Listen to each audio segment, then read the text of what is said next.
узнает секретного миллионера, он сможет выполнить свою главную задачу – найти людей, которым нужна помощь. Ну и, конечно, мы изменили и образ нашего миллионера. С этой минуты Оскар Хартман больше не Оскар Хартман.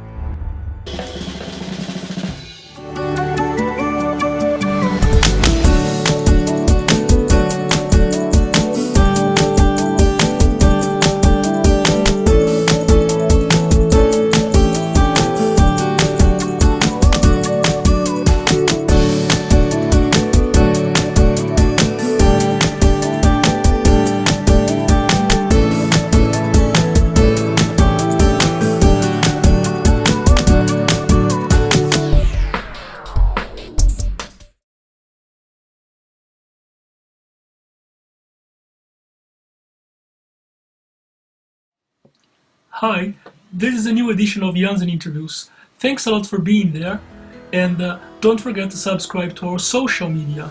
And if you like this interview, you can share it with your friends as well. So, today's guest is very special for me because I just finished his book and it inspired me so much. Yes, the book is all about actions, all about taking actions. Stop doing, stop talking and walking. I could resume this book like this. Just stop talking and walk. And just by doing that, he left his native Kazakhstan from a German family and immigrated to Germany with his family when he was a child and lived in an immigrant camp. And then, since he was a child, he started to try to make some money, to have pocket money. And not only he could get pocket money, but he became one of the most wealthy men in Germany and in Europe. And some years ago, he moved to Russia, where he was very successful in business, entrepreneurship. So, besides that, he's a sportsman. Yes. And he shows us a very high degree of motivation as well, because he told last year in a conference in Saint Petersburg that he suffered from a disease which is called Betcherew, yes. And he confessed that, or he exposed that last year, and he explained in this interview why he exposed that to the public. And he told that it was probably one of the most important ingredients to his success. Yes, he transformed suffer and pain and disease in success. I'm talking about Oskar Hartmann, which I had the pleasure to interview. So now I invite you to share this interview with Mr. Hartmann. Please, don't go away. Well, so now we're going to talk with Mr. Hartmann, Oskar Hartmann. It's really very hard to me to present him. It's very hard because he's a businessman, he's an economist, he's a self-made man, he's a sportsman, and well, he's a man that invented himself. He left his country, Kazakhstan, and immigrated to Germany many years ago, and then, well, to America, and now he's a successful businessman, mostly in Russia, and now we're going to interview. He's releasing a book, which is called Prosta Dila Prosta. Yes, my pronunciation is good.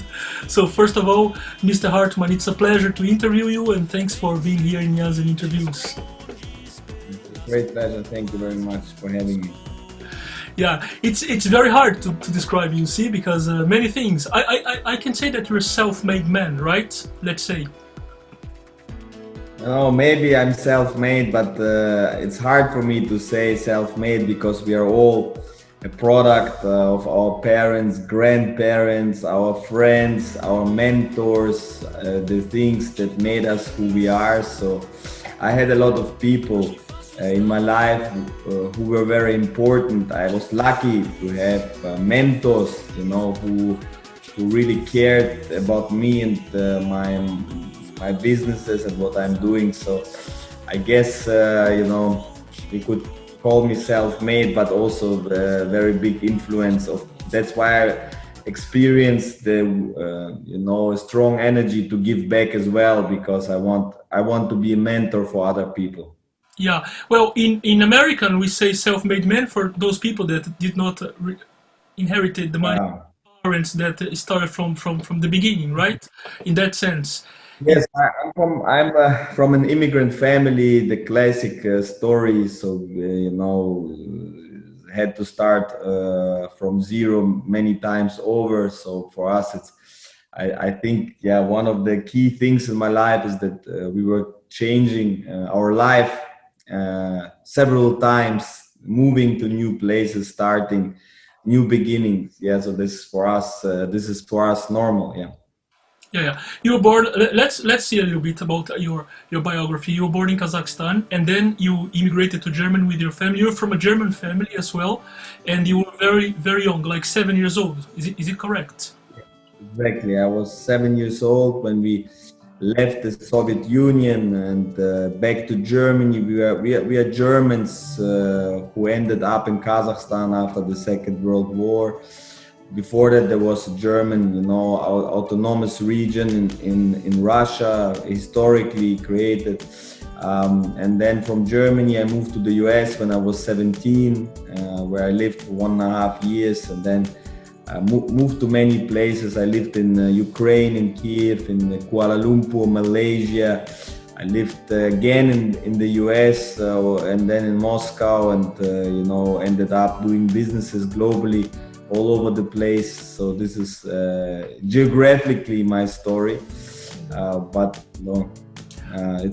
it's complicated. It's not easy to put me in some easy to understand bracket. So, but generally we are Russian Germans. It's like 3 million people similar to me.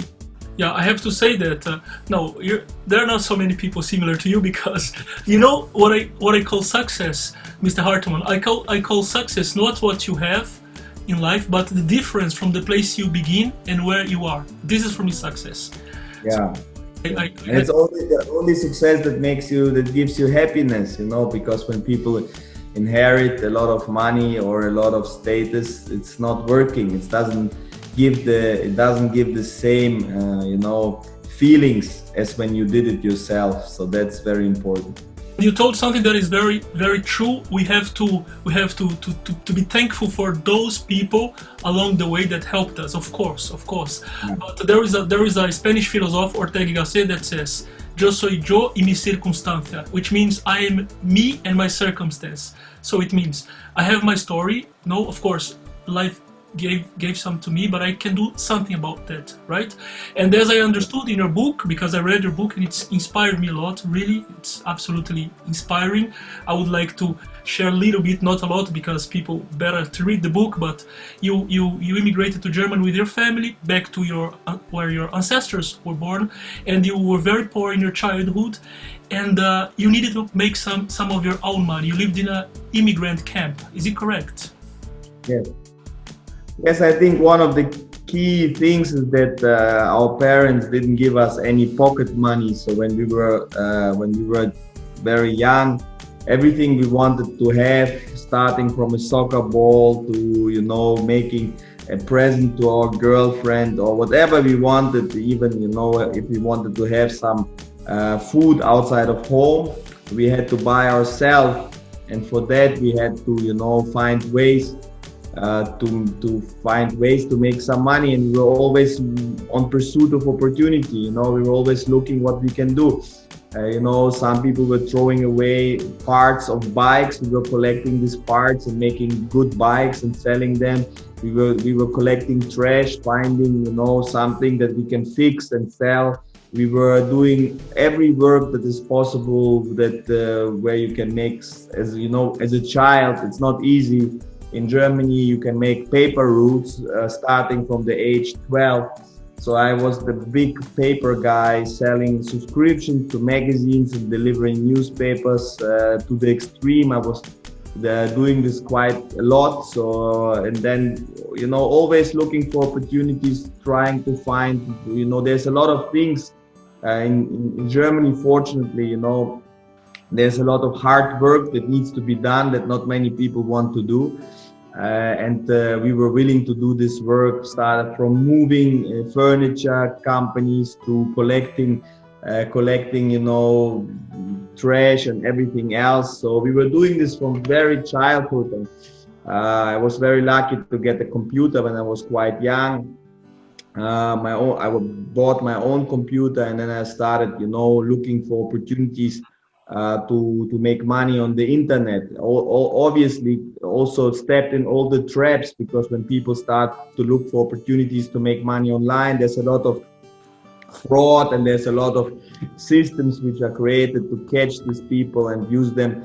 So I also made these mistakes, but that allowed me to quite early on. I already had, so many attempts, so many different things I tried by the age I was 18. So that's why at 18 I was already registering my first proper company, real company, which reached 100,000 euros monthly turnover while I was in school. I still had not finished school, and this is not the first step you can take if you don't do everything else, early on.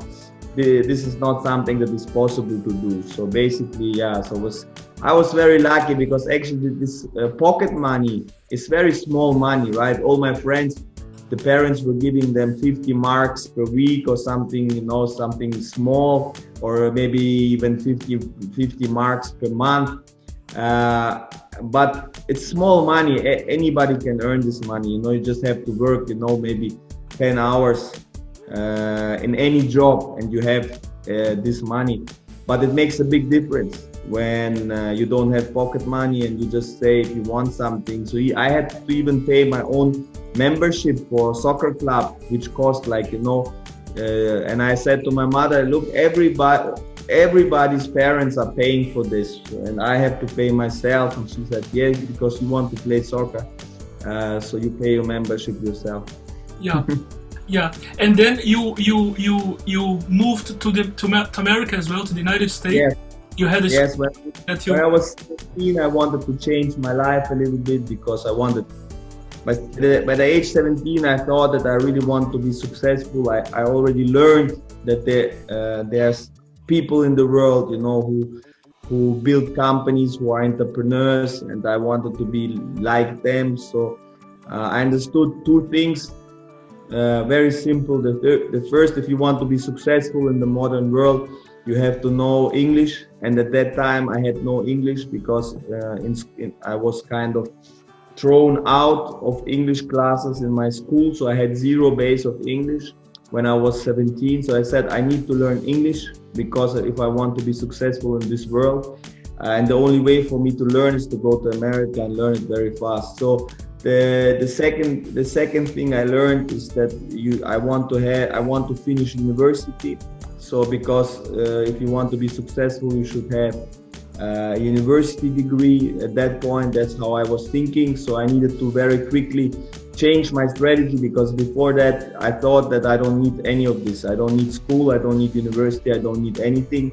And to change my life radically, to change my everything, I resorted to what my family did for hundreds of years, is migration, to go to a new place and to try. And luckily there was a family in the US willing to accept me as a guest, as an exchange student, and I was very lucky to come to an entrepreneurial family where both parents were actually entrepreneurs. And this was also very, very important in my life, because they taught me how you can organize a business and how actually how the world works. Where is all the money in the world? That's what my parents didn't teach me. And basically, yeah, so I was very lucky. This was my own decision to move out of home when I was 17 and to start, my own life. So that's what happened, yeah. And then in the US, obviously, it's a completely different world. So every time you move, you understand that the world is not one, it's different worlds, different ecosystems in the world. And, we had one ecosystem in Kazakhstan, Soviet Union, we had a completely different one in Germany, and then a completely different one in the US, where I saw that there's so many things new. And when I moved to the US, that was the peak of the internet, it's like a lot of internet companies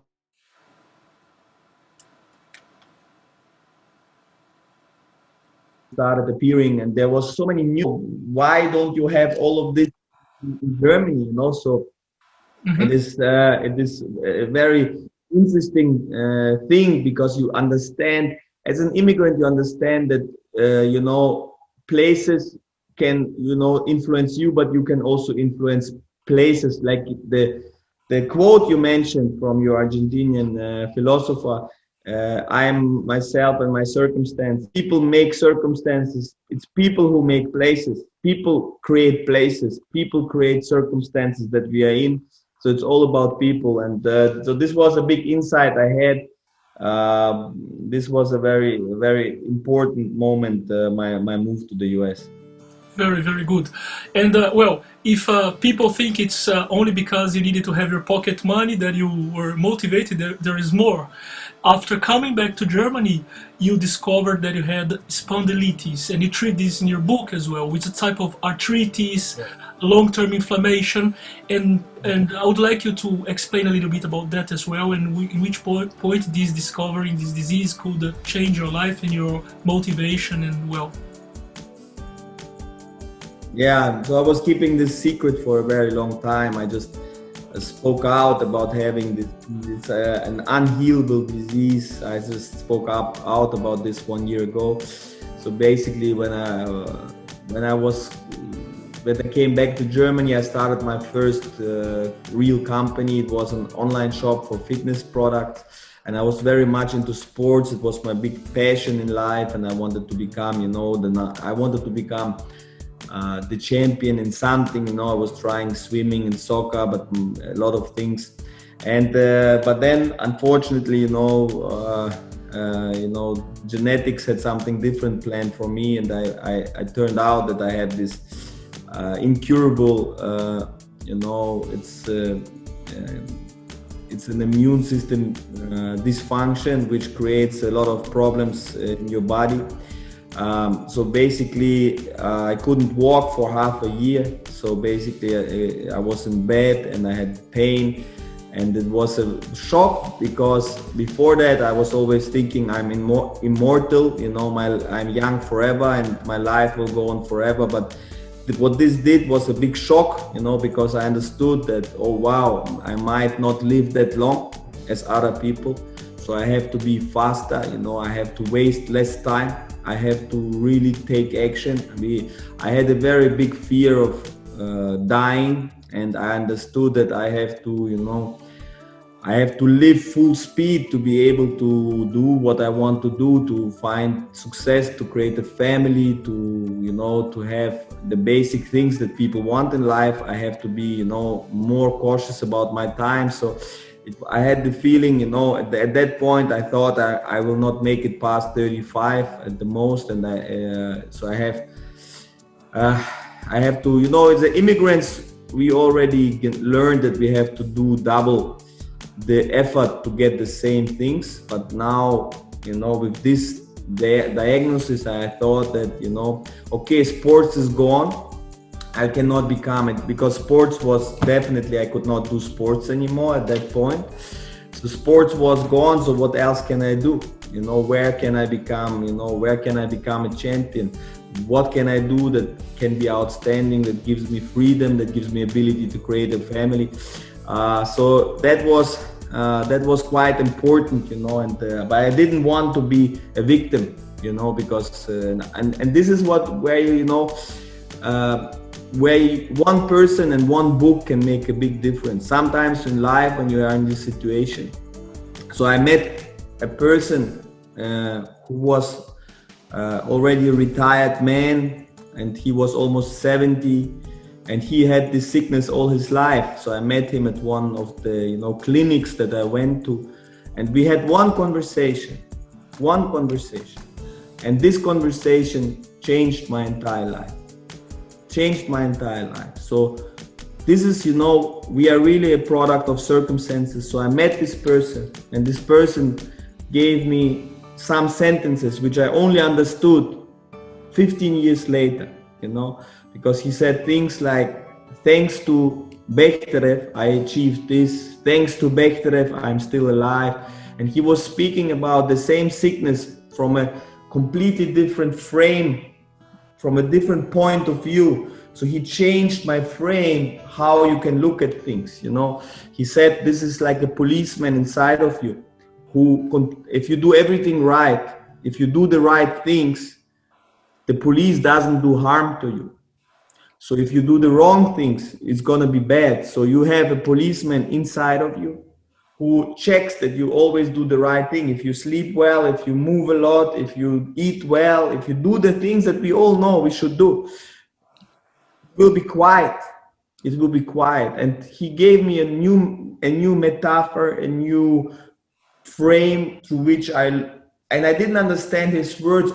Only over time, every 3-4 years, I would remember my meeting with him and I would understand a new thing. And now, obviously, I made a presentation last year about this sickness, and I spoke about this one meeting with one person, one dialogue, which changed my life for the better. So that's what also I hope I do with my book, you know, because the book is also written like a dialogue with the reader, you know, because sometimes we have mentors in life who we meet in person sometimes, but now we live in a beautiful world where we can have mentors on YouTube, where we can have mentors, you know, in books. And sometimes, you know, this makes the key difference in life. And I didn't become a victim. I became a very successful person thanks to what happened to me, because it was a hyper acceleration. It was focusing me, because I said, okay, now, you know, I need to take action. I need to make decisions faster than other people. I need to take more action faster than other people. And this was concerning all areas of my life. So basically that's kind of what happened. Yeah, that's very beautiful and inspiring. I want to rescue 2 points that you never victimized. You know, I read your book, and well, of course, when we have something going on in our lives and we don't victimize ourselves, we take that situation. What can I do with this? So I have this disease, for example, this policeman inside of me. So I have to do 2 times better or improve whatever, and then I put that energy in order to make something beautiful, to build something beautiful.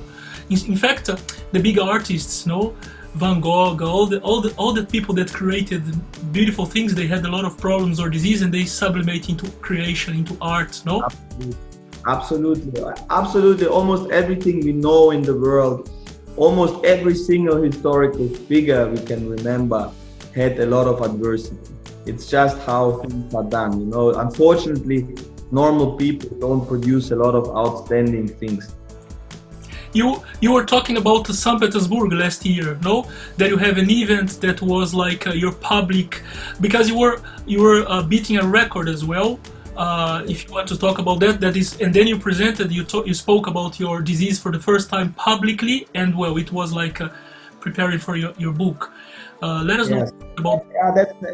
I mean, to make this is also in my book, is how to turn your, you know, suffering story into your success story, and that's what basically happened with this mentorship. So basically what I found as the best medicine is the sport rowing. So when you have a sickness which makes your spine go forward, you need to do a sport which makes your spine straight, right? This is your counter measure. So I started rowing in order to heal myself, in order to move my spine and to not have pain. It was my painkiller. Rowing became my painkiller. Rowing became my medicine. Rowing became my, you know, resort, my main action to combat, you know, this enemy that I have. So basically, as I did more and more rowing, obviously, because I was quite motivated to do it, because if I don't do it, I have pain. So basically, I became quite good at it. And then I started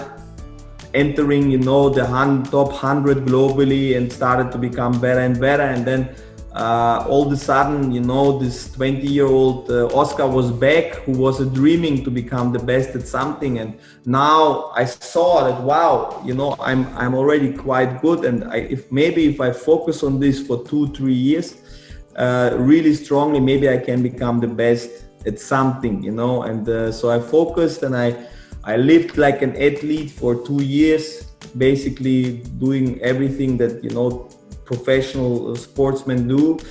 And last year, yes, I was able to break 2 world records in rowing and in the short distance rowing, and it was amazing. And I made this event where I said, look, what I thought is my weakness became my strength, because when I broke these records, a lot of my competitors were writing to me that, wow, you know, you're so lucky to have this sickness because you're so motivated, because there's no money in this sport. It's very hard to find motivation to work so hard, you know, because in other sports, you know, and they're like, of course we cannot compete with you because we don't have such a sickness, you know. It was such a strange thing to hear, but it's the truth, you know. I was the most motivated, and this what I thought would create what I thought was a limiting factor became an enabling factor. And that's the story that I wanted to tell, because I think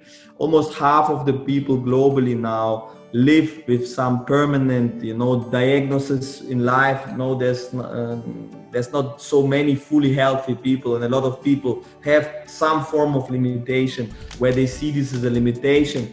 And when you look at the limitation on the other side, there's always opportunity, and it's always something that, you know, something that can create a different story, a story which will, you know, motivate people, which will inspire people. And now it has been 1 year, and almost every day I get a letter from a young person who was diagnosed with Betcherew, and they are writing big letters to me. They're saying, I was diagnosed with this, I was very sad, and then I found your video, or I found your book, and now I think completely different. So I became this person that I once met, you know, and I became this person for now hundreds and hundreds of people. So which is very, very nice for me. Yeah, it's very interesting, because there is a part in your book that you say that you were a little bit afraid of expressing that publicly because people could think that you're not perfect or something like this. And then you became bigger, right? You became bigger, and it was like you said, putting something negative and turning it into positive for you, for your life, right? So exactly, you know, when you're young, and people judge you, you're afraid that you're being judged, and people could judge you as some, you know, like you have a defect or you have a weakness, you know, when especially if your life depends on somebody hiring you and whatever else. But then you know, so you keep it a secret because you don't want to have a weakness that somebody some of your competitors or somebody can exploit this or something. But when you become so successful in all areas of life, you know, when you are like, I became one of the, you know, richest people in the world. I became a recordsman. I became so many things. I'm a father of 3 children, and I was in such a good place. So I said, wow. And people asking me always, Oskar, what is the driving factor behind this, you know? And I was always saying something that was, by keeping this secret, I could not give the truth. Yeah, because this was very important. And if people were asking me and I could not say the most important thing, so it was not really true, you know, that was not really true, because what was true is that I was, because of this, this happened. And without this, you cannot explain my life.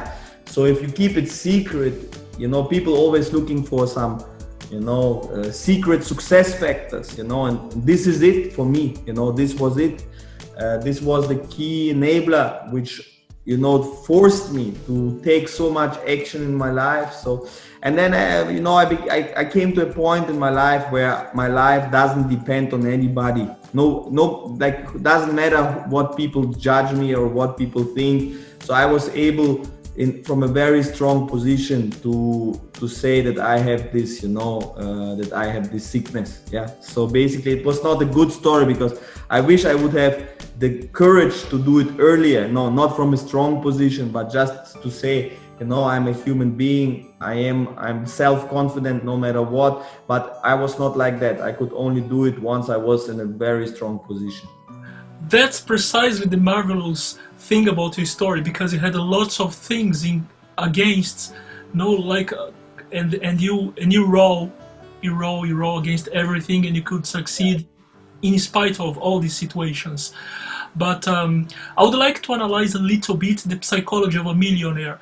First of all, I think you were born millionaire, just you did not have the money. I think it's somehow it should be some sort of mindset that comes with you, although you're not in the right family, something like this, because some people call it gift, no? Some people become artists and they know it from childhood. Some people become millionaire, from childhood they have that constitution, no?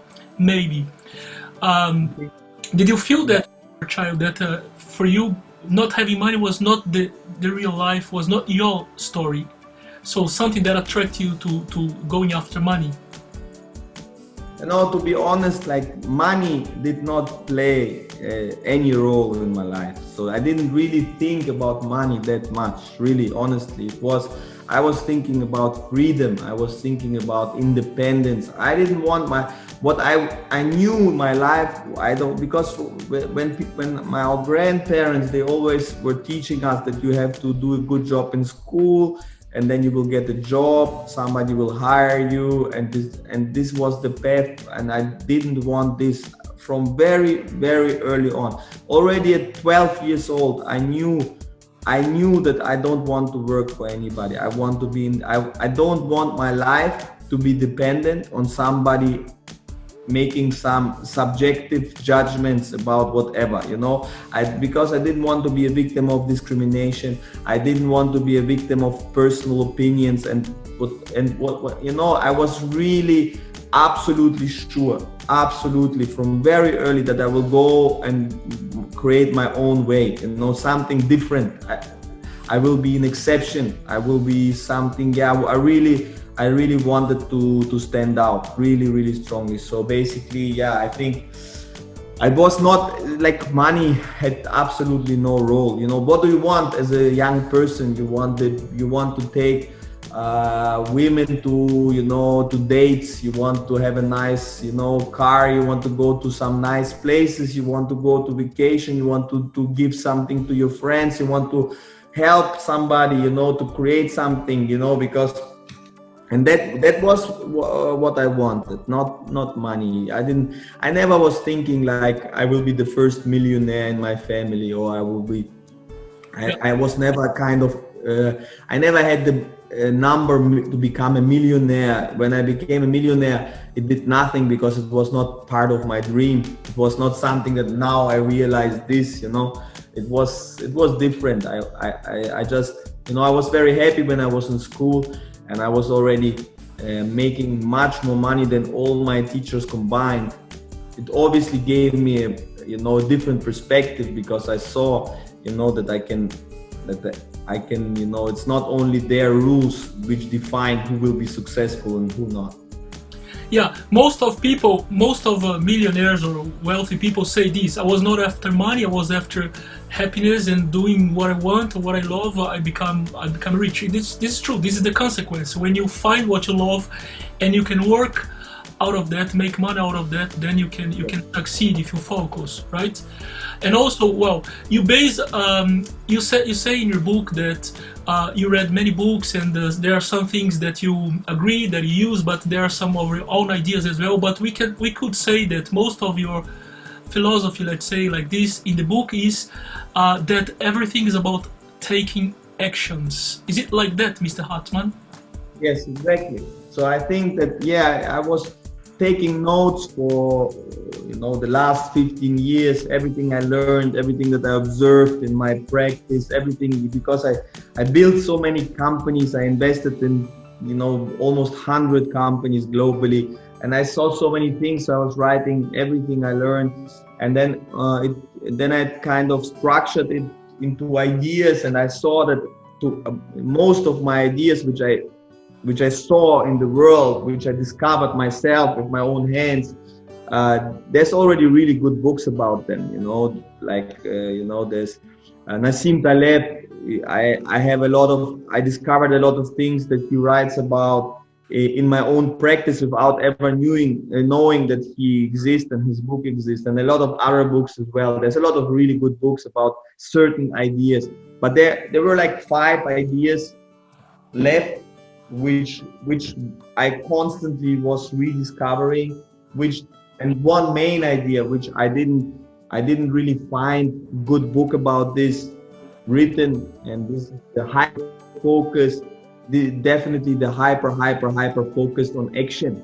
What do you do when you think you only have 10 years left when you're a young person?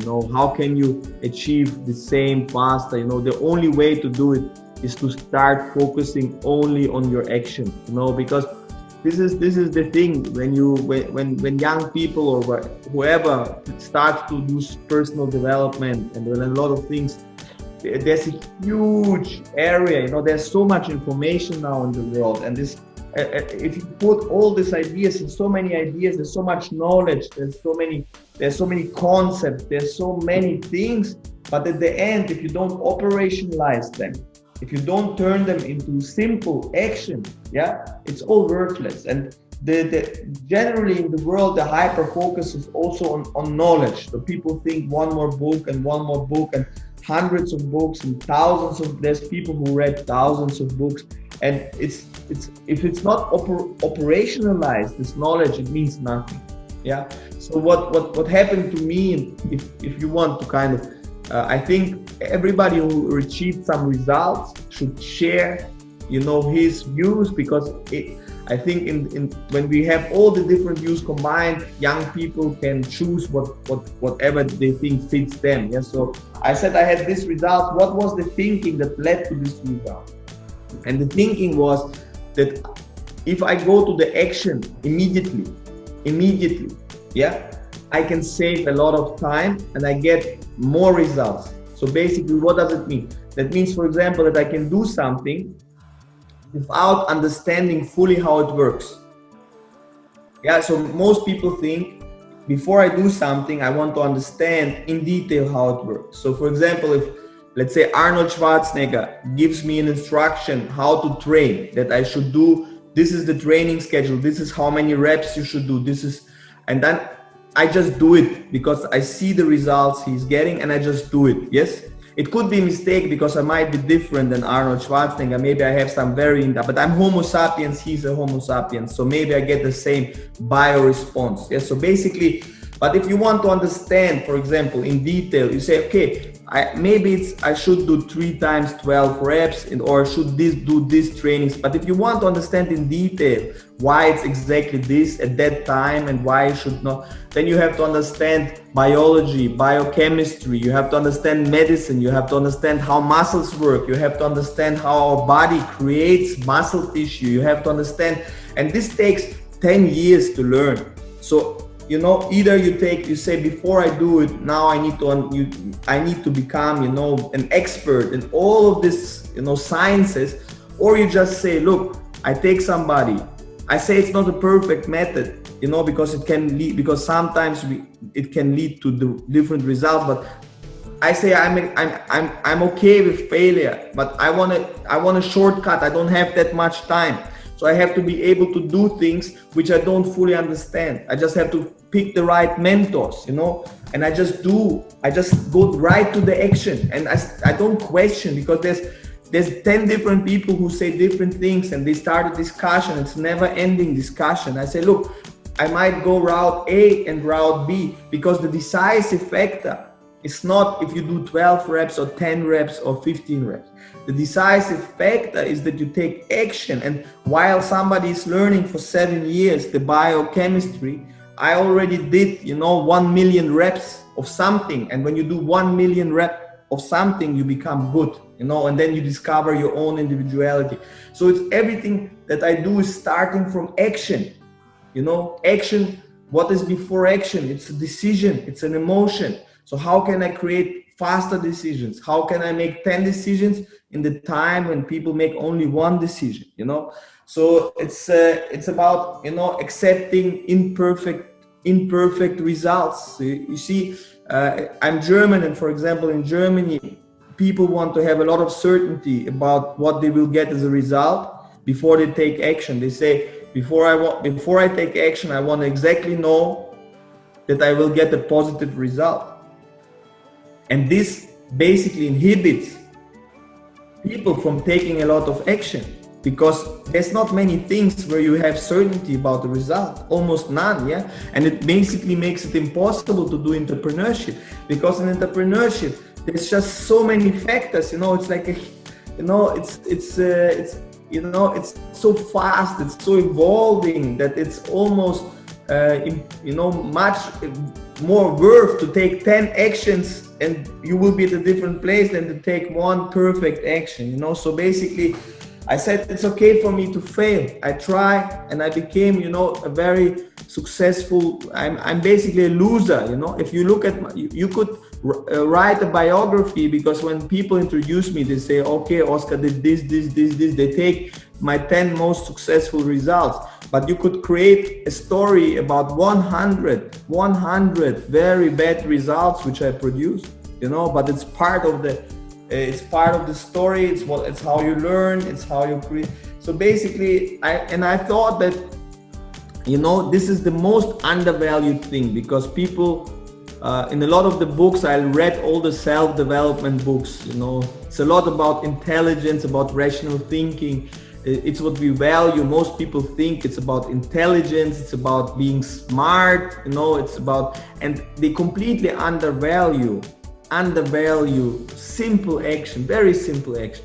If you want to become a rowing world champion, it's very simple actions. You either did them or not, it's either you do them or not. That's it's nothing complicated. You don't need an IQ over 50 to become a rowing world champion. It's just the truth, It's about a very long chain of very simple actions, simple training, simple food that you have, simple recovery methods that you have to do, and then you will be there.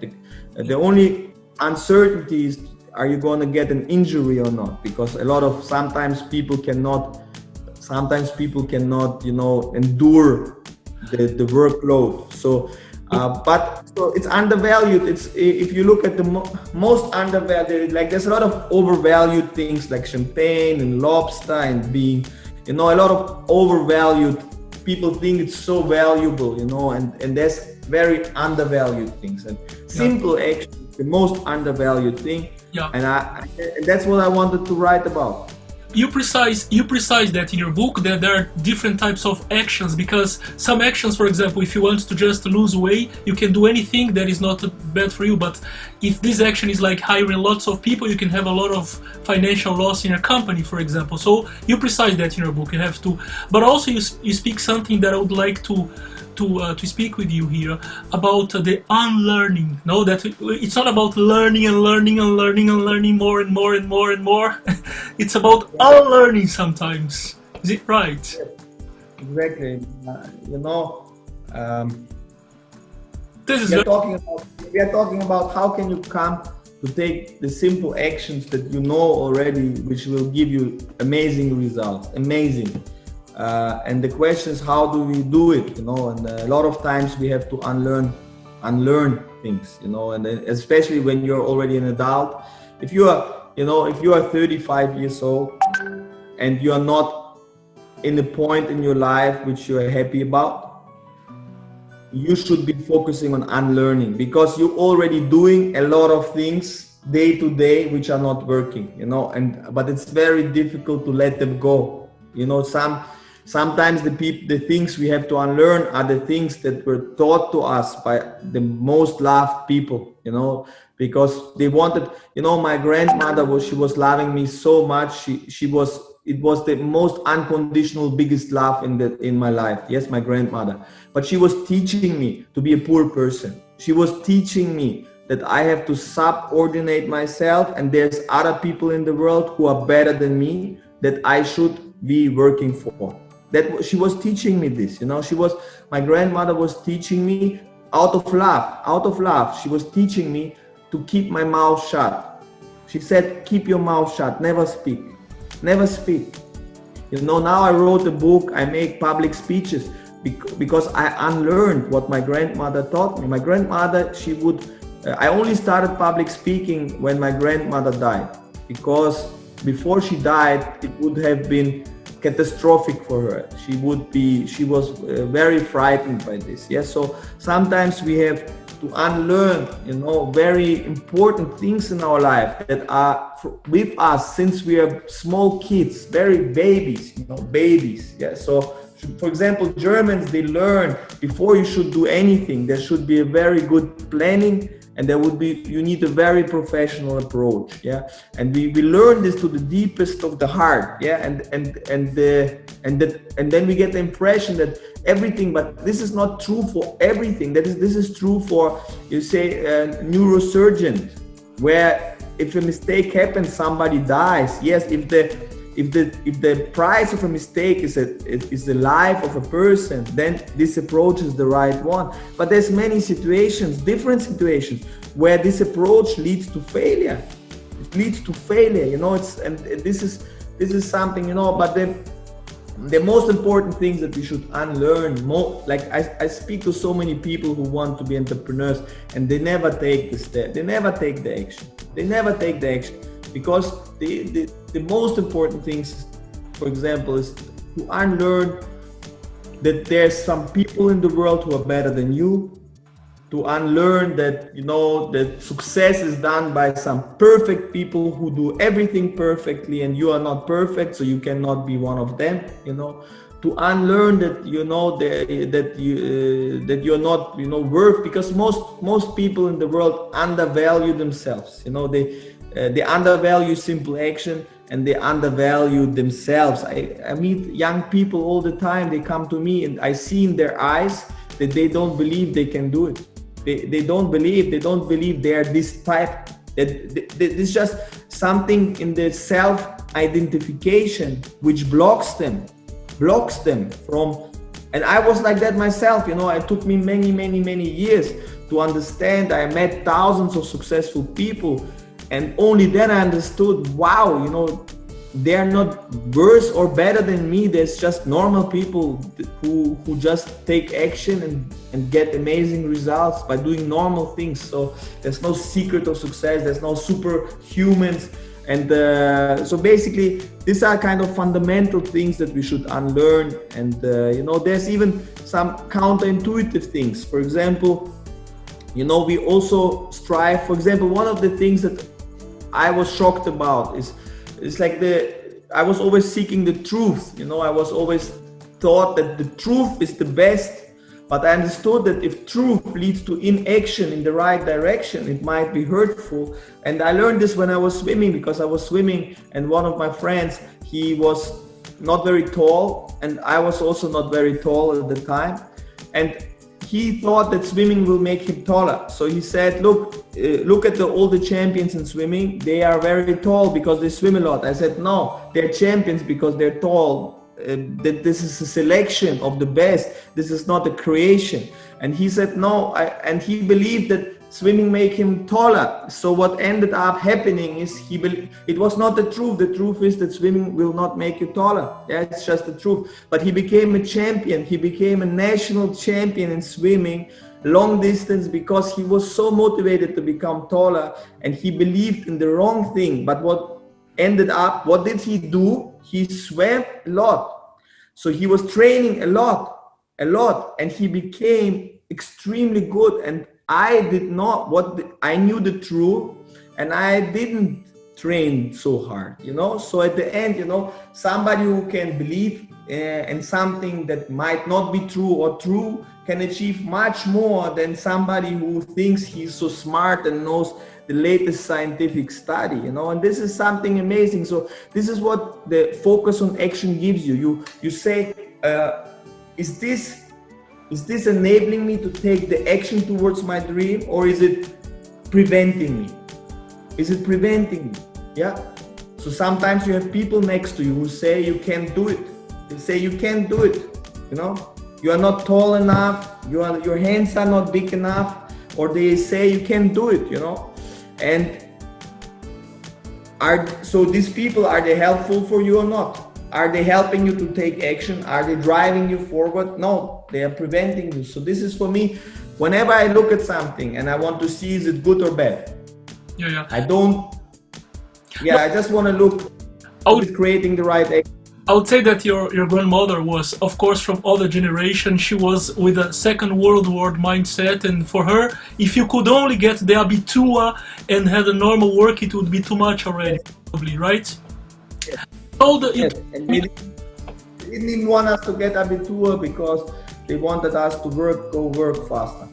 Yeah, you told some minutes ago that you were not after money, that it was not so important, etc. I have a question about this. For example, you could sell your companies, your assets, your whatever, and just put it on the bank and live forever with your family in a quiet. Yes. But if money is not important, why when people succeed, why they go for more and more and more? Why not stop and just enjoying life? Because if you can buy, it's not so different to have 4 million. Yes. Or 5 million euros or 10 million, it's not so different, to be honest. You can enjoy everything, you can go in first class always. Why more and more, and what is the limit? Oh, more and more is also something maybe I should unlearn, because I think there's several reasons why this happens. First of all, there's a lot of people who strive for power. And they don't have the goal to live a happy and fulfilled life, to be, they just have different priorities. Yeah. So if you interview 1,000 successful people, a lot of them don't prioritize happiness very high. They just don't, they have a different pursuit. They have a different, and they compare themselves to their peers, which is always a never-ending game. Yes, if you look at it scientifically, beyond 10 million, there's no proven effect to increase your quality of life with money. So basically, there is still an improvement from 1 million to 10 million. It is scientifically like 0.25 on a 10 scale. So you still have some advantage, which you can definitely feel more in control. You can do things, projects and things like that. But I think a lot of people lack a clear definition of the life they want. They just do, they go, and it's like a law of physics, it's inertia. You just go and you do more of whatever you're doing, and you're creating more and more. It's just the way that happens. And if you have never stopped and thought, what is the life I want to live? How much does it cost? And once I solve this financial problem, what other problems do I want to solve in my life? What is this is something very few people do. So they just end up in a rat race. And I have a lot of friends, unfortunately, who are very wealthy and don't feel good because they always compare themselves. They always compare themselves to something imaginary, that they don't really know if it's true or not. But I think there's another reason, a positive reason why people do it. And this is, it's not about more and more. It's, people who are successful, they have proven that they can distribute resources well and get results. So these people get more resources as a result. The better you distribute resources, the better you use people. The better you use talented people, good people, the better you build teams, the better you use money, the better you use all the different factors to combine them. And the better you are at this, the more resources will come your way. Yeah, and you cannot stop this. The only way you can stop this if you start. For example, I'm doing philanthropy. Yeah, we're trying to improve things. So in philanthropy, you could start, doing things which are not very, efficient. So if you, start, just heating up air or whatever, you can spend infinite money, but it's not effective. It's not productive. So in this case, resources will stop coming to you, and resources come to you if you prove you can impact the life of other people positively. If you create a lot of impact for every dollar, for every human that you capture with your activities. And this is the reason why a lot of people can become so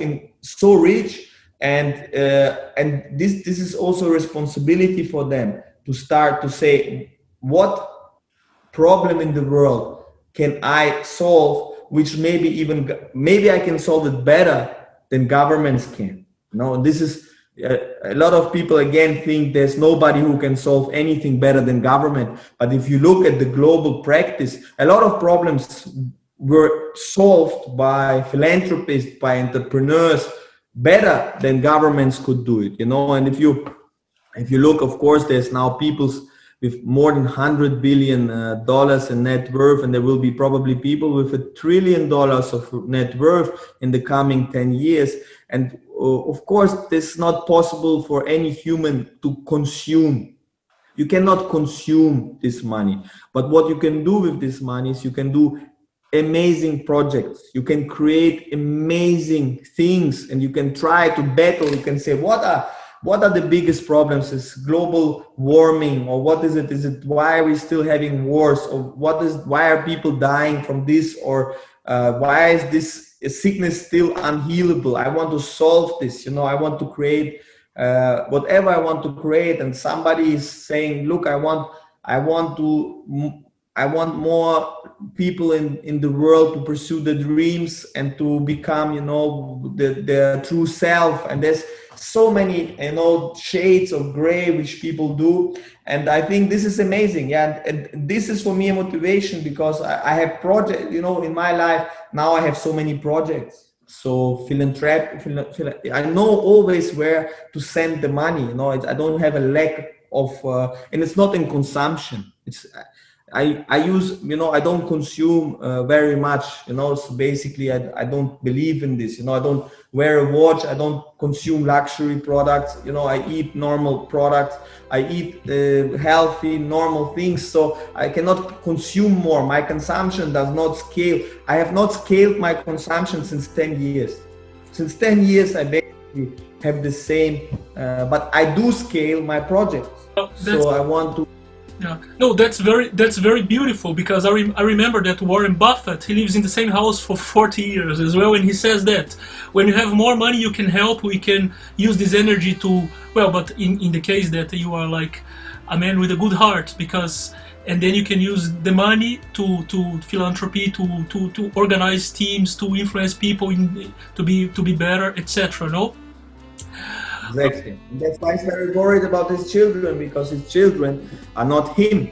And if he gives his hundreds of billions to his children and they will start distributing these resources, they have not proven yet. They have not proven that they can effectively distribute resources. Yeah. So basically, that's the cycle of life. Yeah, Mr. Hartmann, I'm very, very happy to have you here. I appreciate a lot this conversation.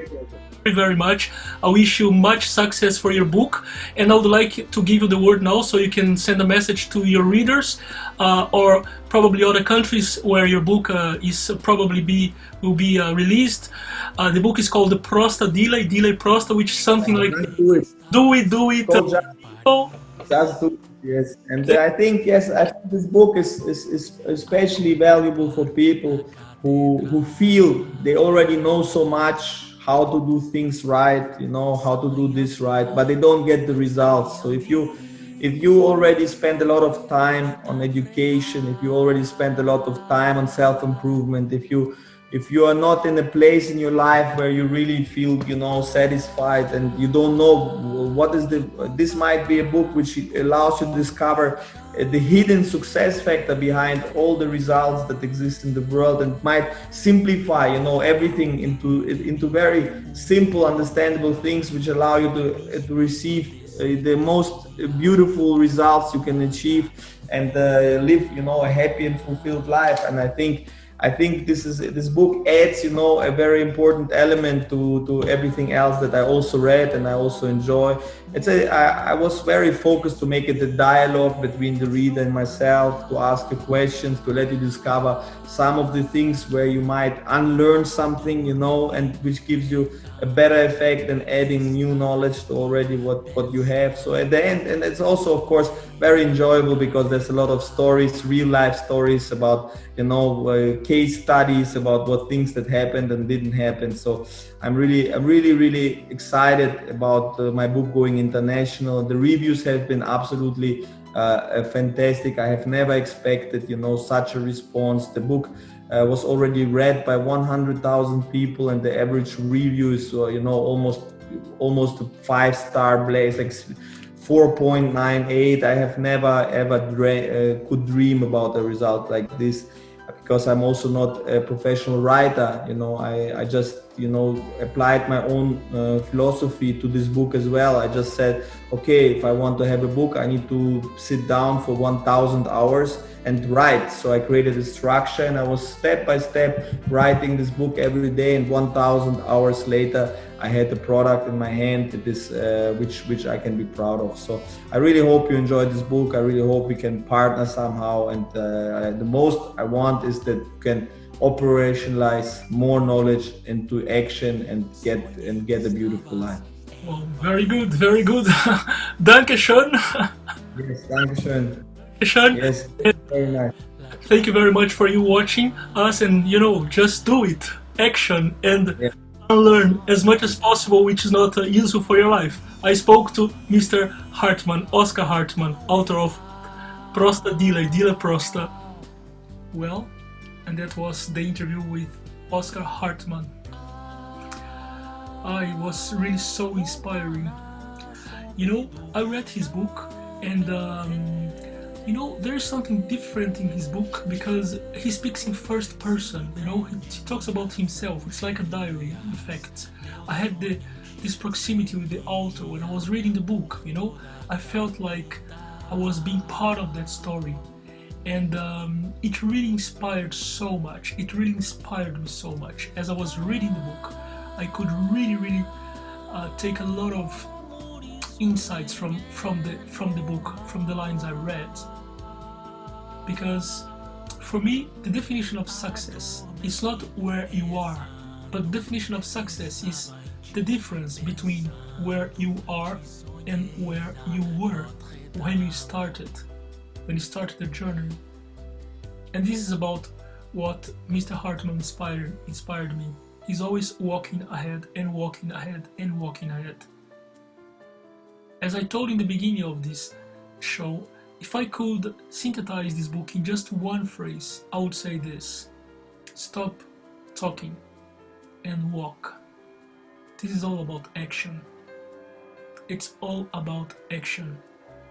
Just do it. Just do it.